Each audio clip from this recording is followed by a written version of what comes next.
जब हमारा जन्मदिन आता है तो हमारा जीवन का 1 साल कम हो जाता है, फिर भी हम उसको मनाते हैं। तो क्या हमें जन्मदिन मनाना चाहिए? और अगर मनाना चाहिए तो उम्र के इस पड़ाव में हमें किस प्रकार से अपना जन्मदिन मनाना चाहिए? जन्मदिन, मैंने पहले भी इस बात को कहा है कि जब कभी भी अपन जन्मदिन मनाते हैं तो उस जन्मदिन को अपने ऊपर केंद्रित ना करके प्रभु के ऊपर केंद्रित करिए। जन्मदिन का नाम ऐसा बोलिए, जिन कुल प्राप्ति दिवस। क्या बोलिए? जिन कुल प्राप्ति दिवस। जन्मदिन है आपका, अब अपना सेलिब्रेशन कैसे करें? क्योंकि आपके पैदा होने की तो किसी को खुशी ही नहीं है, वो तो जबरदस्ती हम केक काट लें, कुछ कर लें। आपके पैदा होने की किसको खुशी? अच्छा बताओ, नहीं है ना? जबरदस्ती मनाते हैं। अब वो नहीं मनाएं तो बुरा लगता है। तो फिर अगर मान लो आपको अपना जन्मदिन मनाने का बहुत अच्छा भाव आया है तो आप कार्ड छापिए।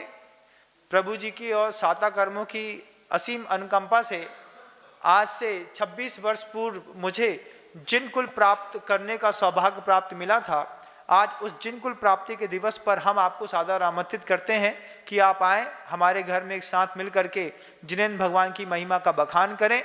सारे रिश्तेदारों को, मेहमानों को बुलाइए, साथ में बैठ करके बढ़िया व्यवस्थित तरीके से सबसे पहले भक्तामृत स्तोत्र का पाठ करिए। फिर उसके बाद जो स्वल्पाहार इत्यादि का आपका अगर मालान कराने का भाव है, प्रभावना में कुछ बांटिए। जन्म दिवस के दिन छोटे बच्चे थे ना तो क्रैकजैक का बिस्कुट मिलता था, पार्ले जी का बिस्कुट मिलता था, है ना? ऐसे ही अब बड़े हो गए हैं तो उसकी एक विधिवत व्यवस्था बनाइए। आप बोलिए जिन कुल प्राप्ति दिवस है। मेरे लिए सौभाग्य की बात है कि आज से 30 साल पहले, 25 साल पहले, 50 साल पहले मुझे जिन कुल की प्राप्ति हुई थी। मैं खुद उत्साहित हूँ इस बात के लिए और उस प्रभावना के लिए कि मुझे जिन कुल की प्राप्ति हुई थी। अपने संचित द्रव्य का उपयोग करके घर घर में एक जिनवाणी बांटिए, वैराग्य भावना की पुस्तक बांटिए। नवीन आचार्य महाराज, समय सागर जी महाराज जी का बहुत अच्छा चित्र बना करके आप चाहें तो अपने जन्म दिवस पर घर घर में लगवा सकते हैं, जिससे गुरुदेव के नाम की प्रभावना भी होगी और आपका शासन भी उन्नत होगा। नीचे लिख दीजिए छोटी पतली में कि जिन कुल प्राप्ति दिवस के उपलक्ष्य पर फलाने सिंघई परिवार की ओर से सप्रेम भेंट।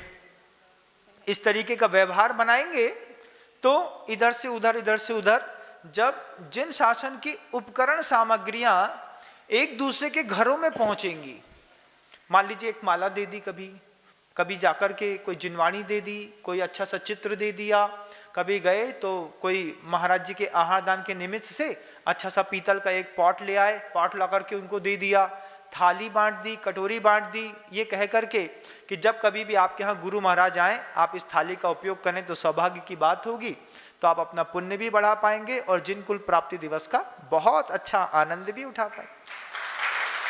तो महाराज जी नमस्ते।